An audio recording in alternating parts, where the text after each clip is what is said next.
GM, thank you for tuning into Sunday Dinner. I'm your host, Zach Radio, and I'm super excited for the three artists that I have on the show today. Three artists who have inspired me so much, and for someone like myself who is a new art collector in Web3, I'm super bullish on having the guest on the show today. So going through the introductions, we have Emonee, someone who I've gotten a lot more familiar with her charity work and her nonprofit. And not only is she an amazing motion graphic designer or artist, she's also doing a lot for the community. So we have two-time Emmy Award-winning motion graphic artist Emonee on the show today. Thank you for coming. How you doing today, my friend? I'm doing amazing. Oh my God. Thank you for having me. This is going to be fun. I haven't done a space in a minute just because I've been focusing on the nonprofit. So it feels good to hop back in it. I'm so grateful for your time. I know you have an active schedule, so I appreciate you being here. How's my audio? Do I sound clear? 100%. Like it sounds like you're talking into a professional microphone. Perfect. I'm glad I got that feedback from you because prior wasn't sounding as good. So thank you so much, Emonee, in that regard. Alex is another panelist that I have on the show today. Super bullish on his art. Just picked up a couple new of his open editions. Um, Alex is a multidisciplinary New York based artist, and I got more familiar with his art in the last month or so. And once I seen his pieces and his open editions, I definitely did my research and I became more fond of his work itself. And let me get Yosnier up here. Perfect. How you doing, Alex? Hey Zach, hey everybody, I'm doing good. Just been working on some stuff today. I'm doing good. I'm doing great, no complaints. It was super cold the past 2 days, and like today it was like way warmer. So just grateful for that too. Yeah. It's nice to be here. Happy to have you here, and I seen you drop some pieces today, and we'll definitely discuss that throughout the space. And I'm trying to get Yajnir on stage, but he looks like we're having some challenges doing so. So Yajnir, try to leave and come back, and I will request to get you on stage. Let's see if that works, sir. So with that being said, I'm gonna kind of get started. So one thing that I kind of like to get a better understanding of is we see how successful you guys have been in Web3, Web2, IRL with your artwork. How were you guys onboarded into Web3 and NFTs? If you don't mind going first for me, Alex. Sure. Yeah. My journey was just really weird. I was in Baltimore at the time, and I was selling clothes that I screen printed to make my rent. Um, and then some of my peers who were on Twitter as artists were like just like talking about NFTs and stuff for a while, but I was kind of just like side eyeing it. Um, but then February came around, and then it started really getting a little more intense.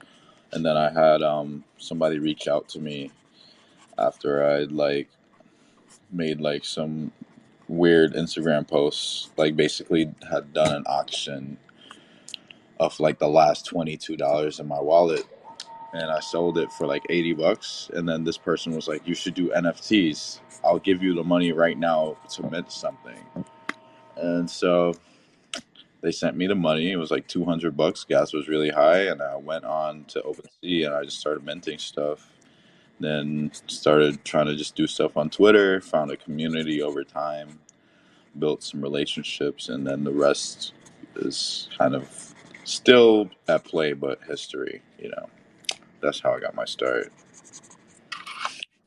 And look how far you've came since then. I think that's pretty dope. Imani, how was your experience on being onboarded into Web3?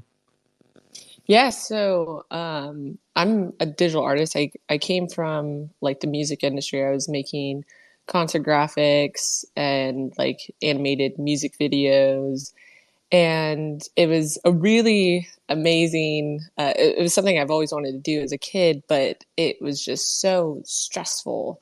And working with clients all the time was just always really crazy, especially the music industry is like they need stuff yesterday. So it was like, cool, I'm living my dream, but like it's like exhausting. So I had a friend of mine and they were posting about like that they were there on Super Rare. I was like, what is Super Rare? Like, what is this? How is he selling digital art? His name is Motion by Nick, and he does like YouTube tutorials and stuff. And he posted about it, and I was like, I want to look into this. And so I started making art just on the side, and I was selling like I sold my first piece within like 24 hours, and I was like, this is insane. And it was the person who bought it was Jasty, who at the time was a 15-year-old illustrator who had made like, sorry, can you hear me? I can I hear you just now. got a phone call. My bad. But he was making like a whole bunch of money, and it was insane to me that a 15-year-old was able to buy my artwork for $3,000, and it was something that I had just made within a few hours, like this art piece that I did. So I was like, what's going to happen if, I spend more time on this? And so I started taking less time or more time away from my like music industry animator gigs and putting that into like creating digital collectibles, and it's completely changed my life. Like I had been able to see this whole new world of opportunities that I had never really seen before. Like I came from being a digital artist where I was trying to, like, back in the day in 2013, I was doing an art show where I was the only digital artist there, and every other person there was making money from their like traditional art. Like they were selling shirts, they were selling art pieces, and I was there showing my work on a screen, hoping to get followers on Instagram. And now it's like I could sell my digital art. Like that's is just something I could have never predicted. So it's honestly been really life changing. While he's doing that, I kind of want to talk about what you've elaborated on, Imani, with your experience in Web3 and as an artist, and how it's, from what I'm seeing from everybody, is changing your guys' life. Can you kind of talk about that if you don't mind, Imani? Yeah, so I grew up not having a whole lot of money, so this realm of like digital art is something that I was able to really take in and be grateful for because I didn't have the tools when I was younger. So when I started, making money from it, I was like, I want to maybe, when I'm in my mid 30s, I want to be able to like give back to my community and stuff. Because at the time, the amount of money that I was making and the amount of time that I had didn't seem realistic to be able to provide that dream and goal at the time. And then all of a sudden, digital collectibles came out and NFTs were just thriving, and it had made me realize like, holy shit, I think I could do this now. Like I now have people who are invested in digital art, and I think for the first time when I saw people like sell all of his like work for millions of dollars, it had made me realize how much appreciation people started having for digital artists.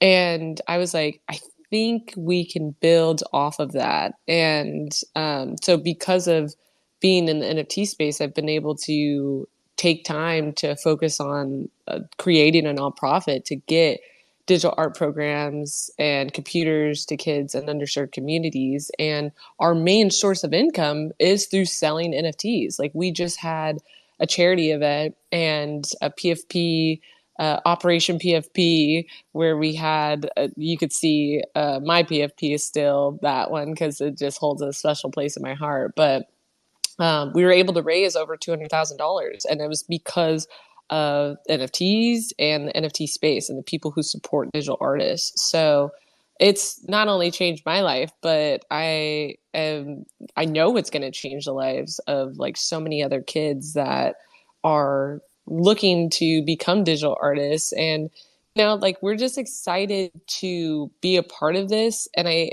feel like now with people appreciating digital art more because we're constantly surrounded by it, it makes me feel so hopeful for like the potential opportunities in the future. Well said, Imani, and everything that you're doing with your nonprofit is definitely changing lives. Yosner, and how are you doing over there, my man? Can you hear me better now, or am I still low? I can hear you. I can hear you. How you Okay, doing today, sir? I'm okay. I have a pounding headache right now, but aside from that, I'm pretty good. Okay, definitely. So kind of taking a step back, I wanted to see how is your onboarding experience getting into Web3 as an artist, if you don't mind, sir. It's let me think. I think yeah, I got it like in the NFT space around the same time I actually started like really making art like in late 2020 around like August-ish. Um, I was going through a really dark period in my life, so I was like, okay, let me just see how I can like expend these energies. So I started just making art and stuff and getting to know just artists in I guess the Twitter art space outside of NFTs, like Tom Orchard and Black Sneakers and stuff. And hold on, give me 1 second. Take your time. Alex, kind of going back to you, sir. Thus far, with your success in Web3 and your artwork, how has Web3 changed your life thus far? Um, Really, it just afforded me the ability to focus on my work more and to allocate like just different resources into like developing ideas or just funding like projects of my own. Like I was able to self-publish a book. I was able to like just travel for art shows and so forth and just get the supplies that I need to continue and evolve my practice. I think that's the most impactful thing for me, directly. And, it's just, it was just kind of a surprise that when I was growing up, I thought that this would be something in the distant future, like, and I wouldn't really know. I didn't really know how exactly it would be attained, but to live freely or to be able to live a lifestyle that's that art is a current, like a river. That just seems so distant, but it's possible, and I'm very thankful for this technology and for the community that it brings. Yeah. No, thank you, Alex. One of the things that I was really curious about from an artist standpoint, how does an artist who is new to Web3, who's trying to build a community, like, because it's different if you're like a PFP project. The approach is a little different, a lot different, excuse me. What would be some of the feedback from your guys' experience that you would give to a new artist getting into Web3, trying to build community? If you don't mind, Alex. That's a great question. I started a group chat um, because I was in the space for like 2 or 3 months and I just felt so isolated. I was watching everybody just like make their sales and talk about their apes and punks. And I was just there. I had made my book around that time and like I couldn't get anybody to take a look at it, or any of the pages. So I was in Florida and a few of my friends in Florida, um, I was migrating to Miami. A few of my friends in Miami, I was like, you know what, like let's learn this together. And this was in summer of 2021, so there was like the peak moment of interest. So just adding these people in this group chat and then like encouraging each other and just like learning together, and then coming together and seeing each other's shows, and then just like finding other people like us and bringing mutuals together. I think it was that made it easier to kind of stick to it and encourage one another to like dive a little deeper. But really, I think more than, I mean, it's not more than this, but a big part of that was just showing up, like even when it seemed like the sales weren't happening, or, it was just, it was kind of so up in the air. It was just really about dedication and like a commitment to understanding what was going on, but also evolving my practice in itself. So when that moment presented itself, I could catch it. Um, and things move really fast and weird in this space, which I'm sure we're going to talk about at some point. But I think a big part of that was kind of just understanding who you're surrounded by, and like kind of creating a dialogue or some means of communication and a language with these people so you can help each other stand up. No, definitely. Thank you, Alex. And Imani, you came in from the music industry. How was that for you, and what type of feedback would you give someone that's coming from, you pretty much came from Web 2 and created a whole avenue for yourself in Web 3? What feedback would you give to someone who's doing something very similar as yourself? So it's interesting because if you asked me this question like last year, I think it'd be completely different from how I'm going to answer this right now. And I like exactly how Alex is saying, like this space is like constantly changing. But I have this new perspective on like advice that I would give for someone who's looking into the space. And I think it the reason why it's shifted, first of all, is because of kind of like the negative backlash that all of this has gotten. And it's kind of shifted people's perspective on how they should navigate this space, including myself. And so I think before it was like, you have to be involved in this community and you have to spend time and invest and talk to collectors and make sure that you know who's who and blah, blah, blah, blah. Now I feel like it is more of trying to build an audience and brand around your art. So I think that it's all kind of up to us in the Web3 space to inform people who have this negative connotation towards like this space, that like it's not all about selling a picture of a monkey for $1 million.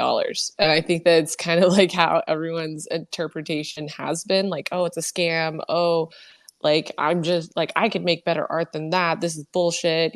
Like all of that are reasons why people don't invest into the space. And so to me, I feel like talking to our audience and talking to our brands, um, in the sense of enlightening them that this is a way to empower digital artists, I think is huge. So like if I had to give advice to a person who was looking to come into the Web3 space and sell their digital art, I would say find that audience who's going to support and invest in you. Like regardless of if they're going to get like a monetary return on it. I think a lot of times people, discredit that, like people just want to support other artists. Like how many times have you just bought like an illustration or a poster or like a thing from Etsy, just like, oh, look at this small business, like I'll get this. And it becomes like this thing of where people can support an artist and feel like they're a part of something. I feel like if I were to give advice on someone who had no clue about this space, I would definitely encourage them to focus more on how they want to engage with their audience, and how they can create a community that makes them want to support them as an artist. I think that's kind of big. And I think that's a big reason why we're seeing editions blow up as well, is we're starting to see more digital artists receive the support that they deserve rather than, the top 5% of digital artists who are just making the majority of money. And so, yeah, but it's definitely shifted. It's interesting though. Okay, Yes. perfect. So as I mentioned, every single one of you guys have been on Super Rare, and understanding what that platform provides. What type of feedback would you give someone who is inspiring to hit that specific type of plateau or hit that specific platform is the right verbiage to use? If you don't mind, Alex. Yeah, sure. I'll try to answer this. First off, I just want to say being on Super Rare doesn't guarantee any of this. Like the kind of it doesn't guarantee the sales in themselves. Although I think it definitely is something that collectors take notice of, and it makes it easier for them to decide whether or not they're gonna invest in you. But in order to just get into super rare, I mean, my route into super rare was just very different, and the same goes for a lot of the people that I know that are on super rare. Um, I managed to win like a competition that one of the one of the super rare um creators just like did like casually. He was like, whoever gets the most likes on their art under this post gets like 100 rare tokens. So I was like, okay, let me go hard on this, and I was sending it to my friends in this group chat like, yo, run this up, because I knew that I wanted to leverage it into like a discussion with this person, and then like to be onboarded, and they were like, of course you want to be on, like, okay. And then he spoke to his friends, and then I got on. Other people that I know, um it was either they met the person like at an event and like kept contact through email, or like they just waited, and then one day they woke up to the email. I don't think there's like a lot of things in this space. There's no like textbook way for any of this. So I feel like what helps me is just trying different avenues, like just experimenting, even in just like general approach, seeing what works and what doesn't. Um, and then at some point the opportunity shows up, and I could catch some better. So yeah, I guess my advice would be to just kind of, if you're interested in being in super rare, like I guess just really kind of like tune into what's going on, pay attention to the curators, maybe subscribe to the newsletter, and then definitely like send a few applications in. You know, yeah. Thank you, Alex. Imani, can you kind of give your experience and in your opinion on being on platforms such as Super Rare? Yeah, so being on Super Rare was last year my like New Year's resolution, and I actually got on it like the first week of January, which was crazy. Um, but I was like, I need to get on Super Rare, like that's the most, prestigious uh like platform that there is out there. And I think that it's great that there are platforms like that, because I think it gives hope for, or like things to look forward to.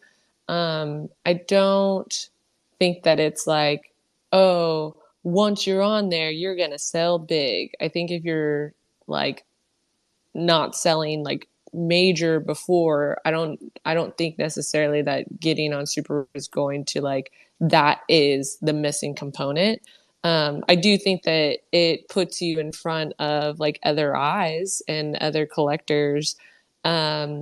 But I kind of want artists to feel hopeful that they're like, that isn't the thing that's holding them back of like becoming like the number one artist in the spaces, because they aren't on that.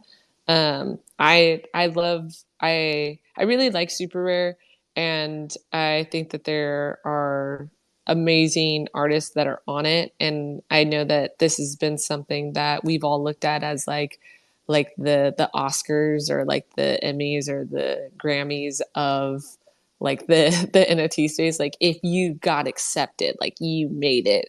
And yeah, so I got on it. I applied to it, but I didn't hear back until like a year later.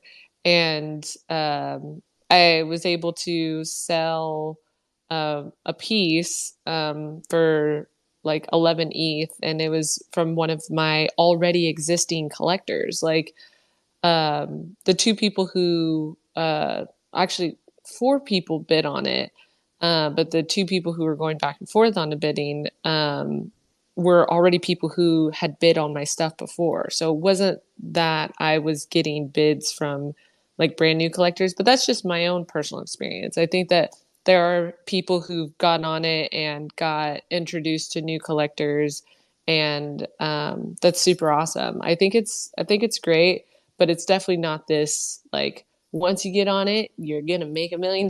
Like that's not the missing component of like making that type of money. Not saying that it's not possible, but it's just I want to be realistic. I just don't like when we like as artists like set this expectation and then we're completely let down because we've seen like other people talk about it and they aren't being like real about it. So yeah. And so with that being said, one of the things that I feel that is really interesting and I wanted to get your guys' feedback on is artists who take that time and that extra bandwidth to drop on multiple blockchains. And not everybody does it, of course. Not everybody prefers to do it. But I was curious to get your guys' opinion on how beneficial it could be to actually drop on Tez, drop on Ethereum from a community growth standpoint. Alex, I see you do your own both chains. Can you kind of elaborate on what inspired you to make sure you're dropping on Tezos and Ethereum? Yeah, but I kind of also want to give Yaz the opportunity to answer that last question. Yaz, can we try to hear you one more time? I'm bringing them back up right now. Okay. Well, in the meantime, I think honestly, it provides like a different collector base altogether. Um, a lot of people that collect on Tez don't really have that much ETH, but they're still involved and they know what's going on. So I felt like it was only fair to them. You know, they want to be a part of what I'm doing and they can support in their own way. You know, just because they're not giving me like $3,000 doesn't mean that they don't want to like support me financially. It just means that they have to do it differently. So that kind of just provided a different market altogether. And then my art on object was kind of just like different. You know, it was more like sketchy, like doodles, or just like the more experimental stuff. And I think that kind of it kind of fit that market in general. You know, I think it's a lot less speculative on on Tezos, but I was really just bringing my A game like to super rare. But still, I was making sure that the artwork that I had on Tezos, I actually really liked it. You know, but it just wasn't it wasn't it fits differently in other places. Not everything kind of fits the same everywhere, you know? Does that make any sense? Everything has its place. No, that makes a lot of sense, Alex. And I kind of want to step back to make sure we get Yosnier's his answer in. Are you still there, my man? Yeah. How am I sounding now? That's a little better, and my voice is not echoing this time, so I'm grateful for that. Let's go, my man. What's saying? I Awesome. definitely want to hear your answer. Okay, okay. So essentially, about super rare, I definitely agree with what Imani and Alex was saying about how it shouldn't be put on this pedestal. And like me personally, I think I've had like a different perception of it compared to my peers since like it was the first platform I was on back in 2020. And I love super rare, but I definitely agree with them, and I don't think it's the end all be all. of anybody. And I've seen a bunch of artists get on Super Rare and unfortunately not really finding the audience that they had hoped for. And it's kind of like sad and discouraging to see that happen to, your friends and stuff. No, thank you for that. That's really important for you to elaborate on that, and having a better understanding. Like we all know super rare is definitely not the end all be all, but being in this ecosystem, we've come to realize that platform has what we would call a lot of credibility. And when artists have the opportunity to be presented on that platform, super rare, it gives a lot more visibility, as every one of you previously mentioned. But with that being said, I'm really curious because every single one of you have done quite a bit of work, and I'm really curious to what has been your most favorable piece that you've created thus far and why? And Yosnier, if you don't mind, sir, I haven't heard you talk enough today. Okay. um, like I don't know. I have this battle every day, but I think I wish I could erase the memories that we made together. It's still number one on my list. Um, I cried a lot making that piece. I'm not gonna lie. Like it was definitely one of those therapy pieces that I was kind of uncomfortable sharing at first, but I definitely love that one a lot. I've been enjoying a lot of the recent pieces I've made, like Alter Ego and the one I made back in June, called I Won't Let Love Destroy Me Again. I think with my pieces, it just depends how I'm feeling and if I'm looking back at specific times of my life where I resonate with one piece more than the other. But I think that's like the one I have pinned is definitely a constant one for me that it's been like at the top of my list. No, thank you, Yasnir. Imani, what would you say is the most memorable piece that you've created thus far? And it can be within your IRL Web 2 music content that you've created, or even in Web 3. I'm really curious. Like in a T space or like ever of all time, like every piece I've ever made.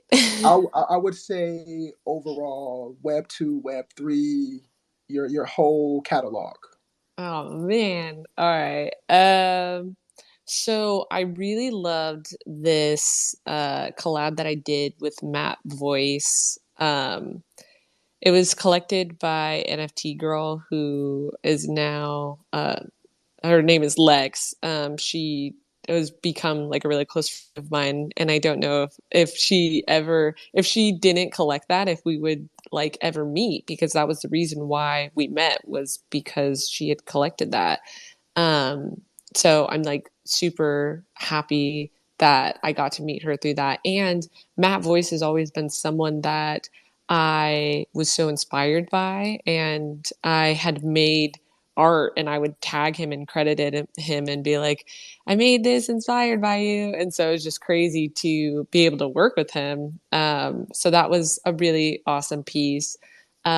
Recently, the super rare piece that I did was it took so much time, and I was really proud of it because it just took all of my time, and I was glad that I was able to dedicate time into making a passion project. And so in terms of like music, like my music industry stuff, I think one of my proudest moments was there was this one time me and my dad were at this festival called not the Rolling, it's like the Rolling, not Rolling Loud, or it's something like, it's like high related, weed related.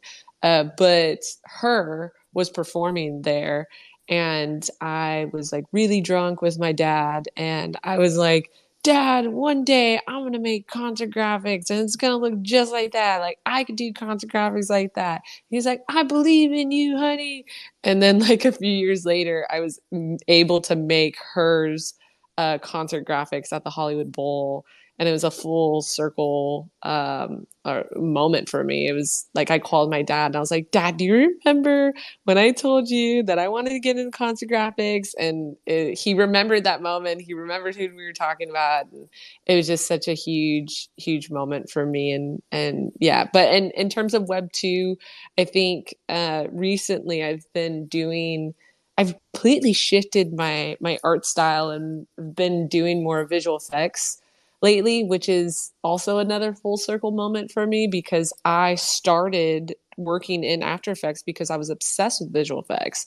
And now I have been able to post stuff on my Instagram, and my engagement has just doubled like in this past month. Like I had set a New Year's resolution to get 50,000 followers, like to have 50,000 followers by the end of the year. I was starting the year with 36,000. Um, and right now I'm at like 77,000. Like in the past few weeks, it's just been so mind blowing to me. I'm so fucking happy and grateful that I've been able to like catch the eyes of like a new audience and stuff. So I've been really, really proud of that. Because I've just been working for the past 10 years on my craft, and to feel like I'm finally, seeing the light, it really feels good. Question for you, Emonee. Was that concert in like the Bay Area? I think no, Hollywood Bowl. It's LA. Okay, I'm referring to the one you went with your father. That was Oh like yeah, yeah, the yeah. high. It was in San Was Francisco. I think Smoking it's called Grooves. is it's not called Hippie. It's not Hippie Hill. No, it's Smoking Grooves. That's what it Smoking was. Grooves. Okay, perfect. Okay, Yeah, cool. yeah. Understood. Perfect. I was just intrigued to see what festival you and your father were going to and enjoying. Oh But with that, yeah. no, definitely. Alex, if you don't mind, what has been that piece that is most memorable to you that you've created and why? Uh, yeah, sure. I'll I'll pin that up right now. This is page 60 from my book Cope Volume 1. This one was just really special to me because it captured a moment in my life that was so precious. And I find in life sometimes you don't really acknowledge how beautiful a moment is until it's past. And that sounds so cliche, but like, like I think back to living in Florida and like going to the beach and just like eating Burger King and stuff like that. And, in the moment, I was just like, yeah, sure. Like, this is life, like I don't have a bunch of money right now, but, this will do. But it was that moment and like just living and just, my hopes and dreams that kind of like afforded the ability for this art to even exist, because it was just so true to the time. And it just being able to like make memories off of that and art through that is just really special. And I think this piece really holds that energy. And just the idea of like creative freedom, and experimentation, that was really big and still is. And just the book kind of just changed my life. It's just I initially made the book in 2021, self-published it, and then I was trying to like market it, move it around, but no one was really paying attention until like last year. Because I guess I had gotten a lot more attention at that point, so it was able to do well. But that kind of makes me think this is kind of something I wanted to say. My experience has always been like just like kind of weird in general with art, but like the core thing was always like just because it's not happening right in front of you doesn't mean that it's not going to happen. And a few months ago I had like that experience where I had a bunch of work that was just like not moving. And I was like, damn, I was talking to Terrell. I was like, bro, like what is going on? We just had this moment where it was like, you know what, it's cool, we'll have our moment, like just keep it going. And then like that month after, I don't know what happened, but like all this unsold work just kind of just like started picking up, and like my book was just like sold out, all 200 pages, and like all my one of ones on super rare was just like gone. I was just like, wow, like because to me, like, there was always this talk of like, oh, if no one's buying it, then like why should I and shit like that. So that was very discouraging. But I kind of just grew up feeling kind of like alien and separated. And I was feeling that feeling just like in the space, but just talking to somebody and just sticking to it and just like not really beating myself up kind of just made things like way more beautiful.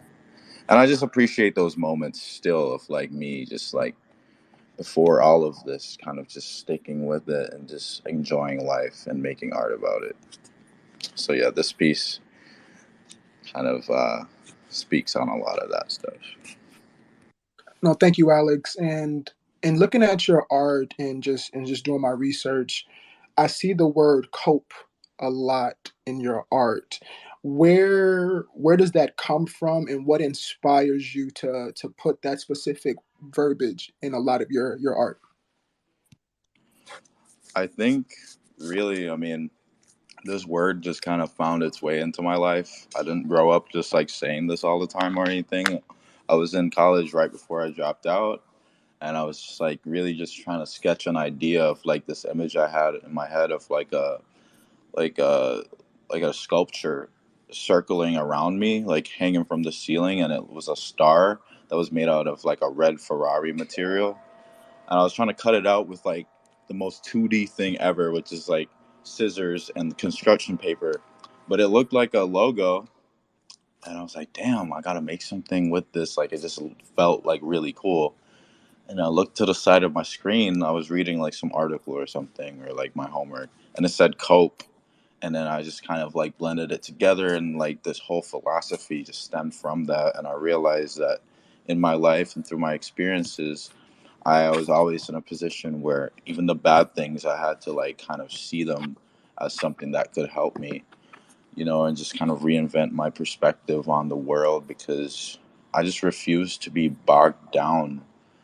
And it wasn't like an external thing. I realized like the bogging down is mostly our perception. So if I could turn all the bogs into prose, or whatever, bog is, it's like bogging down. I don't know what bog really means, but it was slowing me down. So I just kind of tried to like scoop it all up and just try to use it as fuel, and like I'm still trying to figure out what it means for me, but it's ongoing. And I just know I don't want to like have all these obstacles that kind of are of my own making. I'd rather just learn from the experiences and share them.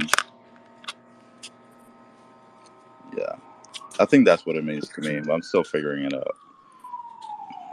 No, definitely. Thank you so much, Alex, for elaborating on those details.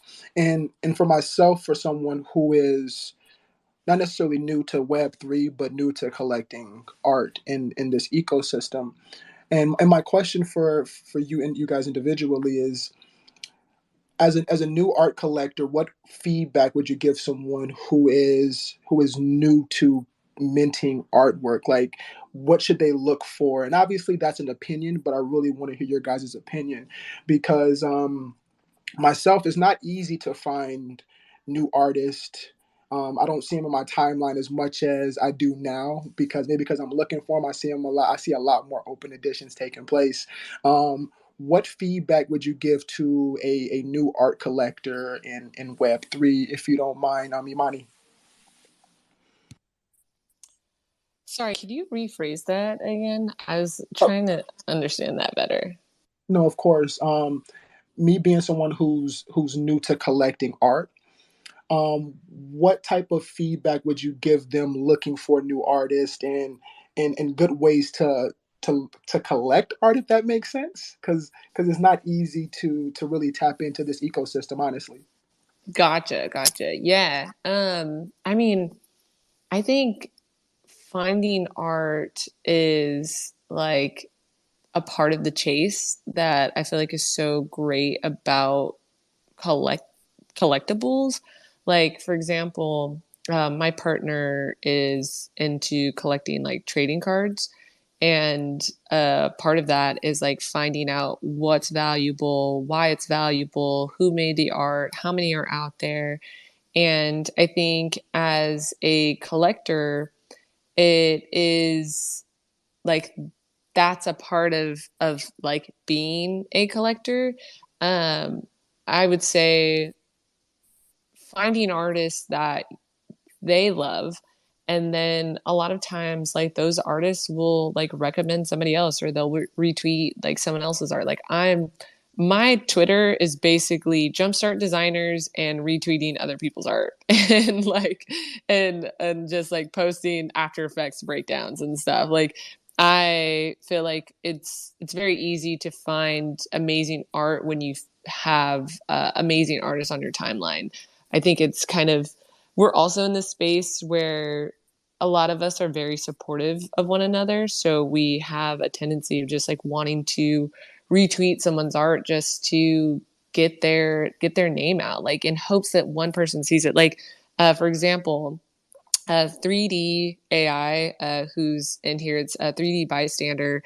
My sister had showed me their work, and I saw it, and I was like, this is insane. Like the fact that this amazing artist isn't in front of everyone's like timeline is just ridiculous. And so I've vowed, and I've told them like about this, but I've vowed that every time someone asks like who's an artist that you would recommend, I always recommend them. And it's just someone that has popped up on someone's timeline and eventually ended up on mine. And so I'm like, I want to share this person's work. Like I want to make sure that other people know. So as a collector, I think it's just important to follow artists. Artists support other artists. You answered the question very well, Emonee. Thank you.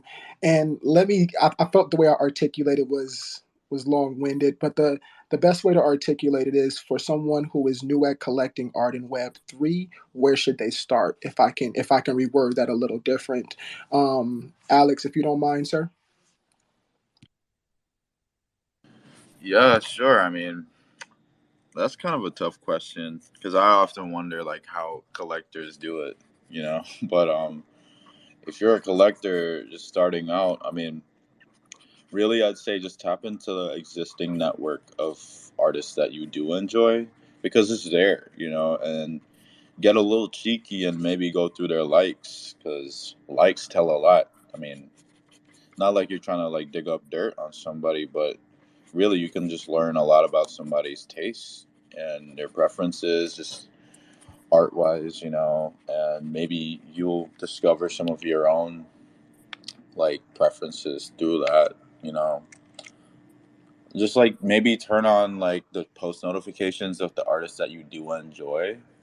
I don't know if retweets are like a part of that, but maybe just like I guess you probably just have to do the homework. Um, oh, also maybe go through the followers, go through their followers too. Like I think these are tactics that I employed to find collectors that might enjoy my work in the beginning, and it's funny because I don't think it worked that well at first, but then this weird thing happened where like later on in my career, like some of these collectors were following me and I didn't know, like they followed me back, but it was kind of just like, I don't know. It's still doing the work and like still looking around. Um I really was always trying to find like my tribe, and I did find my tribe, you know, but it's always growing and the space is always changing. So yeah. Collectors got tribes too, I guess. Well said, Alex. Well said. Yosnier, if you don't mind touching base on that question. If you need me to repeat it, just let me know, sir.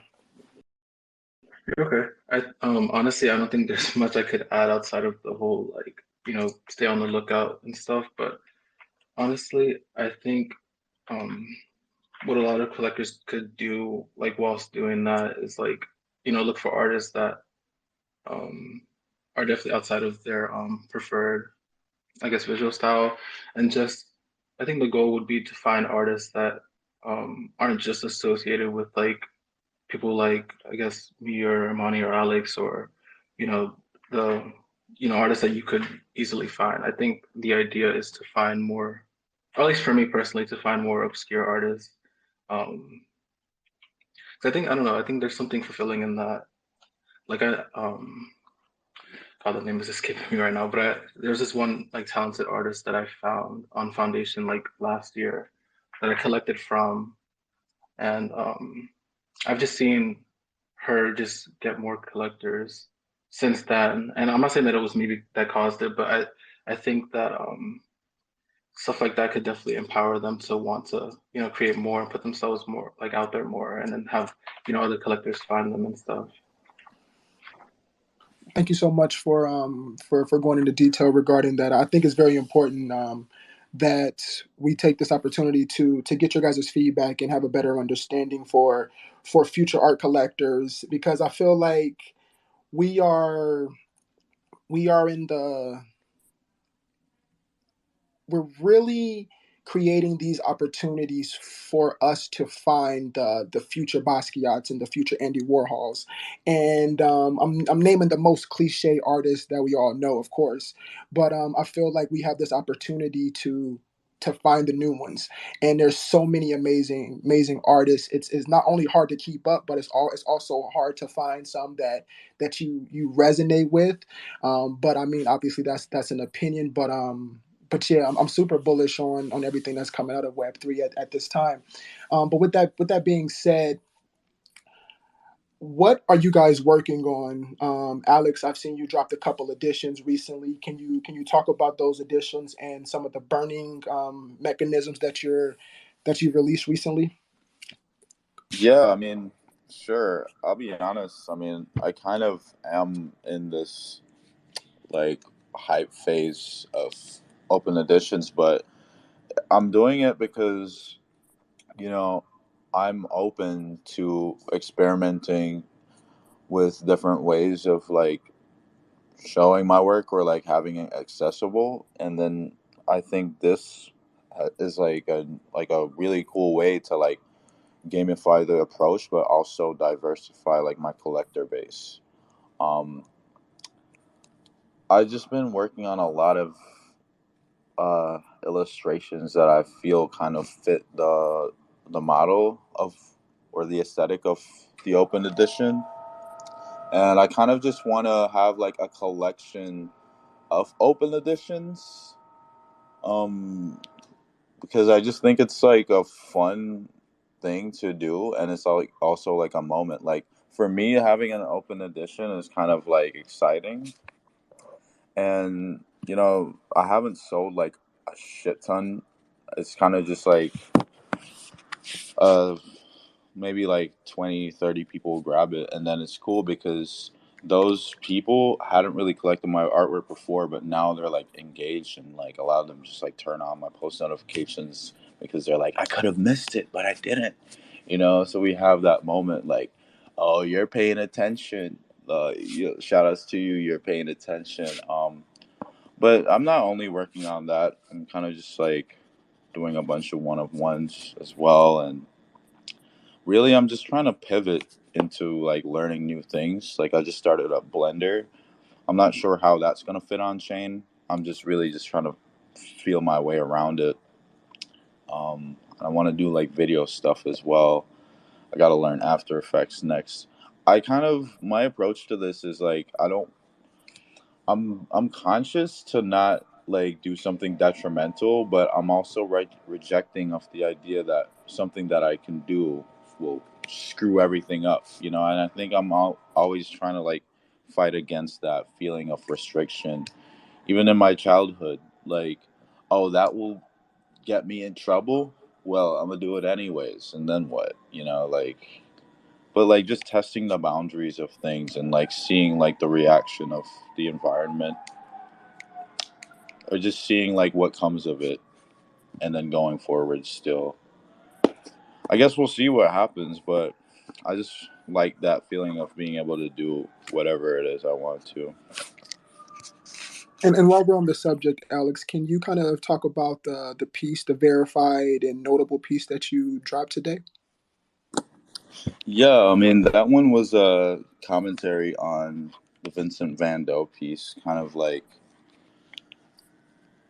exploring that idea, but like in my personal language. I I had ironically a few ideas surrounding verification and so forth, but something that I've done in the space that have been moments that have turned into moments of like success is like I see an opportunity and I act on it. Like I remember when Will Smith had slapped Chris Rock in the face, like within the first hour of that, um, I had made an artwork about it, and I think I was the first.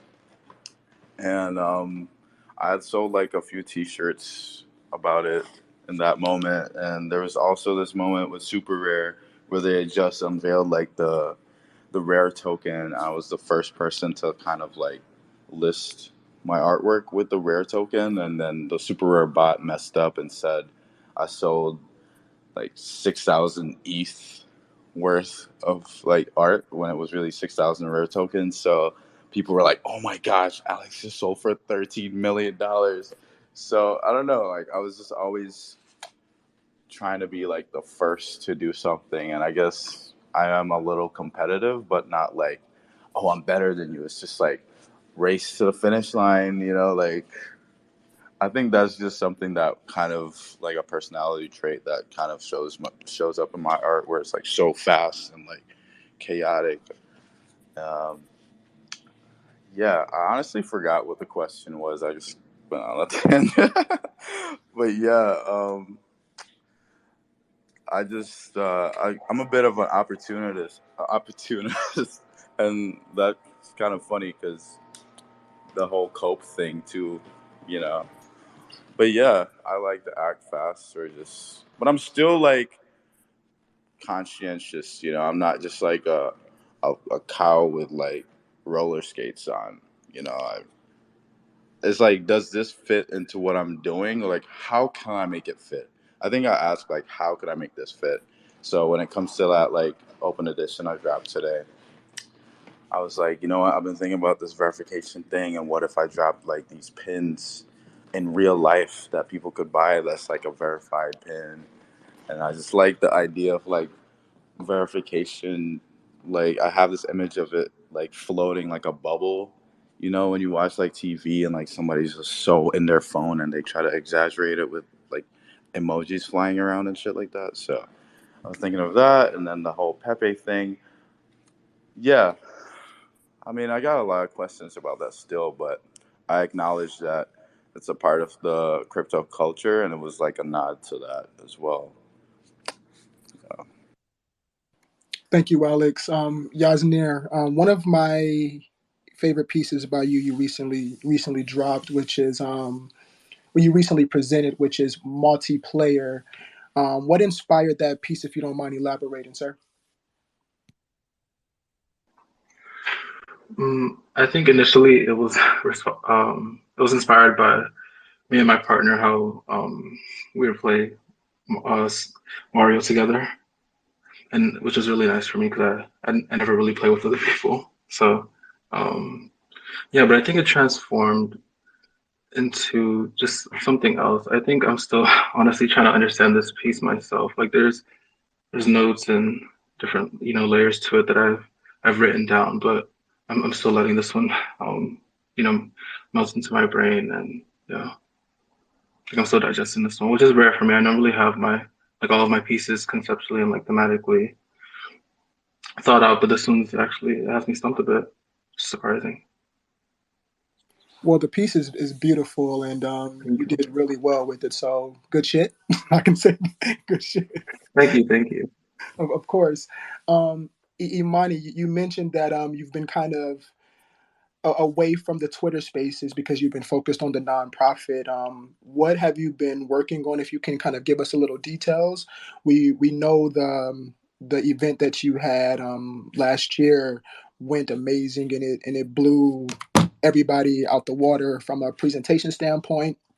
And the funds that you raised for the kids was also a blessing, honestly. And can you kind of talk about what the future is regarding the nonprofit and what we should be expecting in 2023? Man, it was wild. I'm still kind of like sitting in this like, oh my God, I can't believe we were able to get the support of so many people.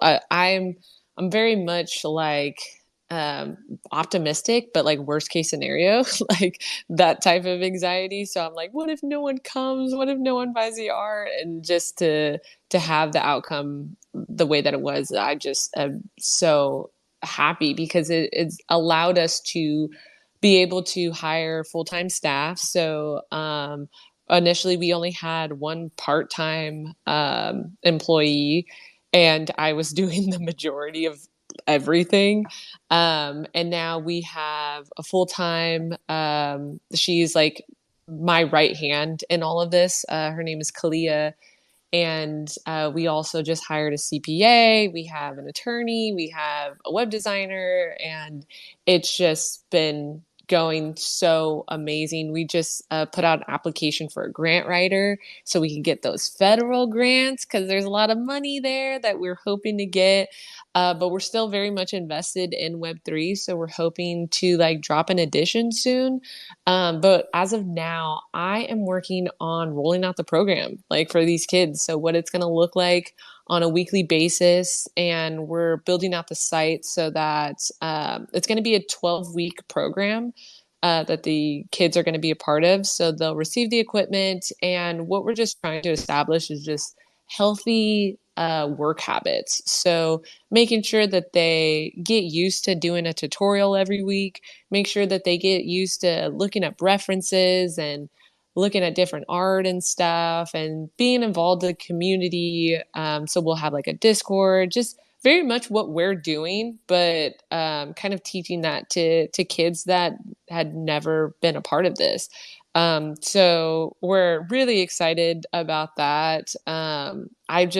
So I basically have taken off 3 months. So since January, so we still have February, March that I'm taking off of time to focus on getting this program rolled out. Just because once we have it rolled out, it's going to be a lot easier to just replicate that in the next set of kids that we onboard. So yeah, we're just focusing on doing that, and we're hoping to onboard and have the kids in by summer, which is going to be, I can't even like mentally prepare for that because I just get really excited because I don't even know what's going to happen. I'm just super pumped about it. But like obviously Jumpstart can't pay like all of my bills. So I am still doing like content creating and like brand work and stuff. And I've been able to work with Instagram or Meta, Facebook, recently, just talking about like Web3 stuff and very much involved in like digital collectibles and stuff. I actually haven't announced it yet.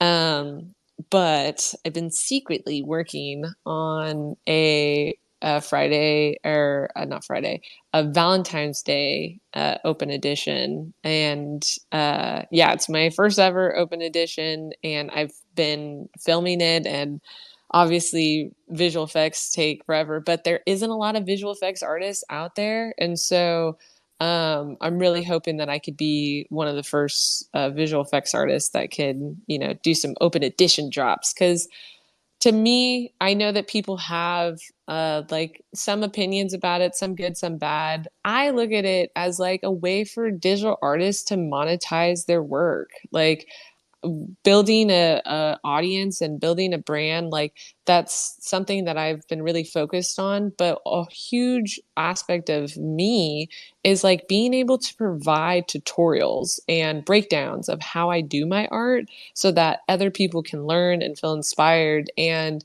a lot of people ask for that of me, and as much as I would love to do that, it just takes so much time. And I think that being able to have these open editions will allow me to focus on creating better, like, or really great tutorials and animation breakdowns and stuff. And so, yeah, I'm kind of using the open editions more as a utility for other artists to be able to like learn from me anything that I do know, because I've been able to build who I am around helping other people. So that's something that's really big for me. So yeah, I just have a whole lot of stuff that I'm doing.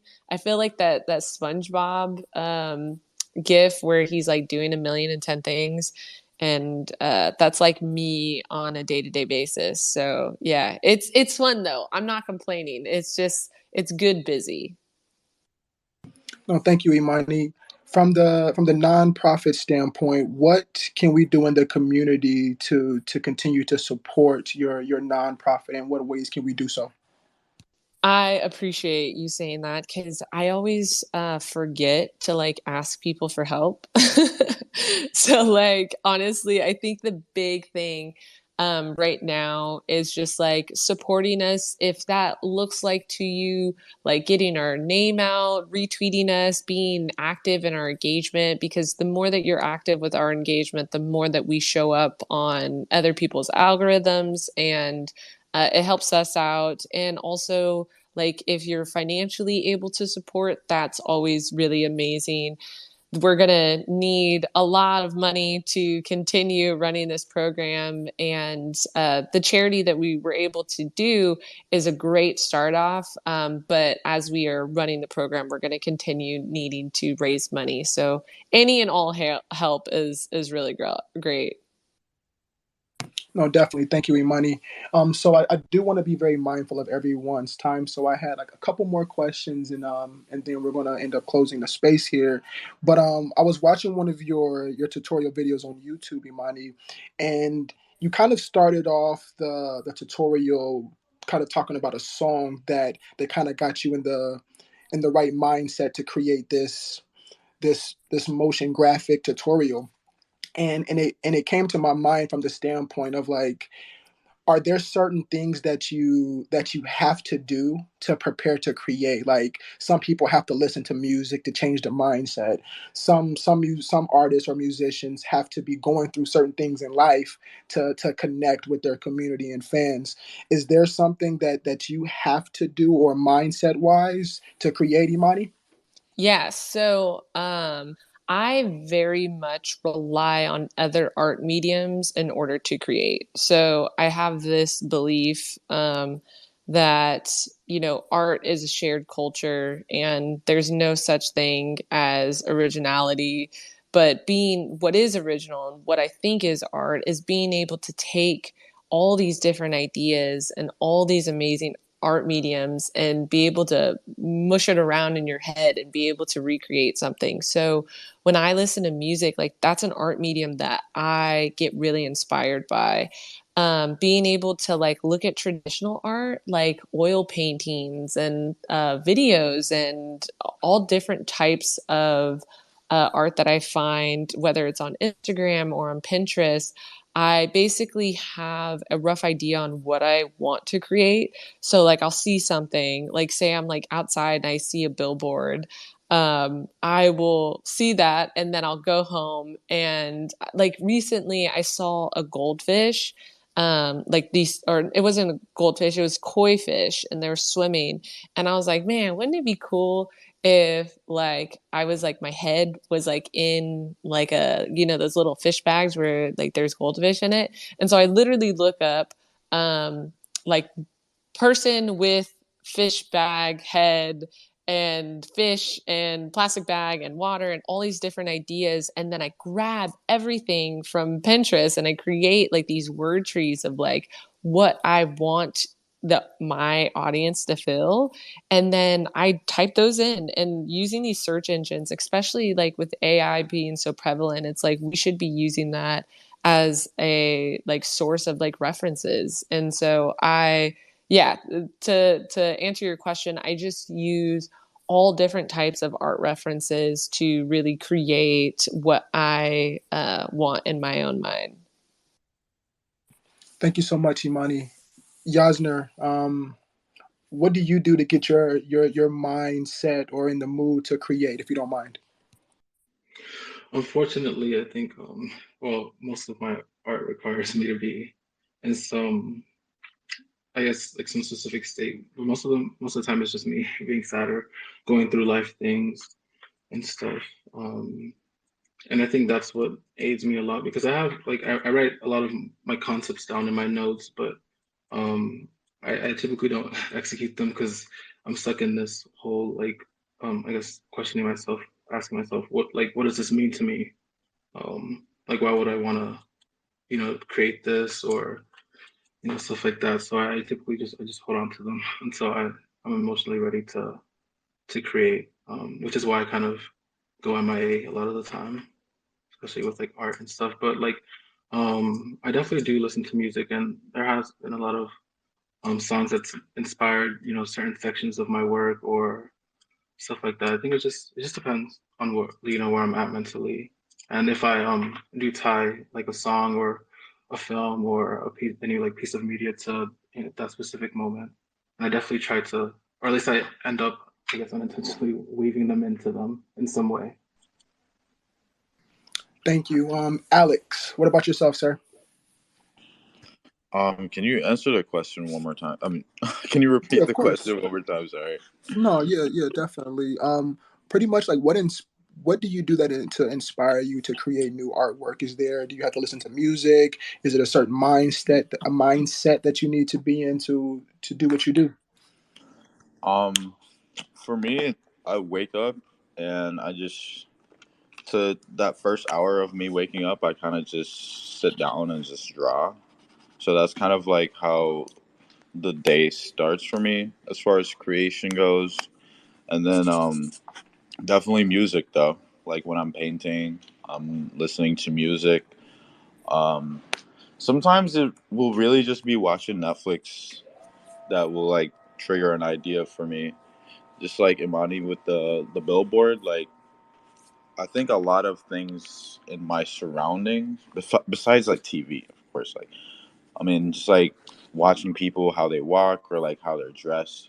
Sometimes I'll take note of that and how it makes me feel, how it activates like my senses, and just try to like emulate that like through my artwork, in an exaggerated way. And I make my own music as well, so a lot of times when I'm working on something, I might switch it from somebody else's stuff and then back to mine, and just kind of like it's interesting mirroring yourself that way, like through visuals while you're actively working on it, and then sonically, it's like a feedback loop.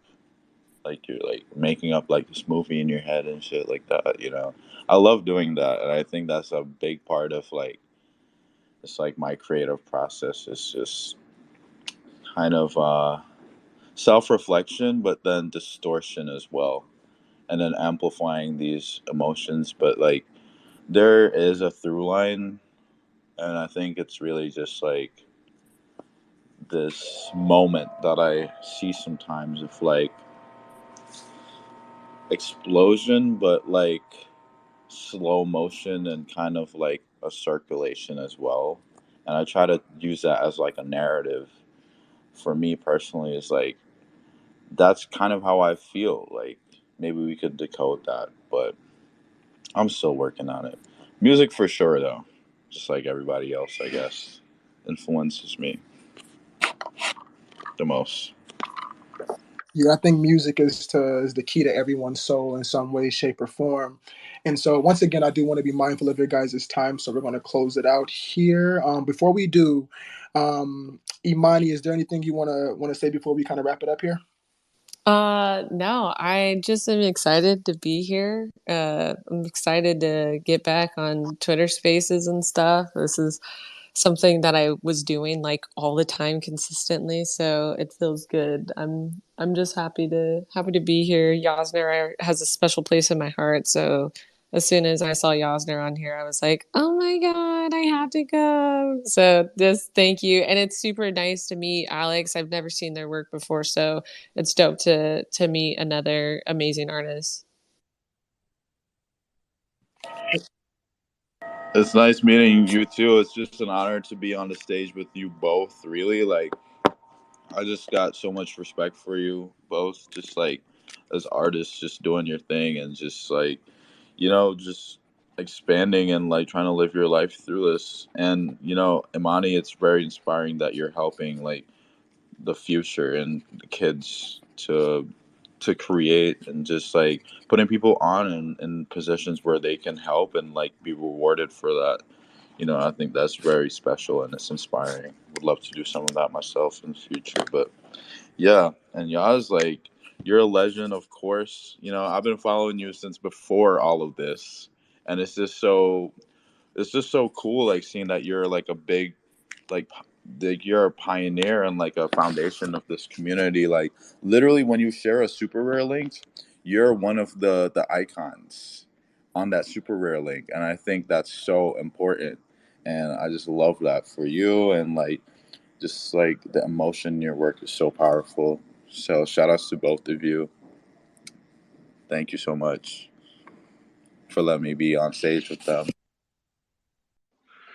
I wanted to thank y'all as well, and thank you for inviting me. I was actually really happy to see Emonee and Aleqth, because I've yet to meet Aleqth, and like I've been kind of MIA, so I've yet to like reach out to you. But I definitely, it was definitely nice meeting you, and I was like really happy to like it was actually really comforting when I saw Emanee's name, because that's my sister, and I don't know, you inspire me a lot. Like I was actually showing your like your tutorials and just talking to you about like talking about you with my friends and stuff, which I don't really do often. I typically just like log off, but I don't know, you inspire me a lot. I think like the work you're doing and the work Alex is doing and Zach and just everybody around here, see a lot of my friends in here. It's just inspiring, and it's nice to be able to share this time and this moment with y'all. Thank you so much, Yosnier. I appreciate every single one of you guys for taking the time out of your busy schedules to come answer some questions and speak to the community. From me specifically, I will be continue to support every single one of you. I own pieces from two of the three of you. Emonee, I'm looking forward to that addition piece so I can support that in any way, shape, or form that I possibly can. But I can't thank you guys enough for being here today, talking to the community. You guys are inspiring so many people in so many ways, and continue to put your emotions on your art, because I see it, I notice it, and Alex, Yosnier, Emonee, you guys are the future, present, and I can't wait to see what you guys have for the future with us in this ecosystem. And with that being said, I'm gonna close it out now. Once again, thank you guys for pulling up to Sunday dinner. I will talk to you guys next week. Alex, Emonee, Yosnier, I can't say your guys' name enough. I'm super grateful for every single one of you, and have a blessed day, guys. Sunday dinner was great. I ate good. We didn't say grace first though, and that's fine. But yeah, I'm full. I'm about to sleep. So peace, Yeah. everybody. Peace, Alex, Emonee, Yosnier. Peace, guys.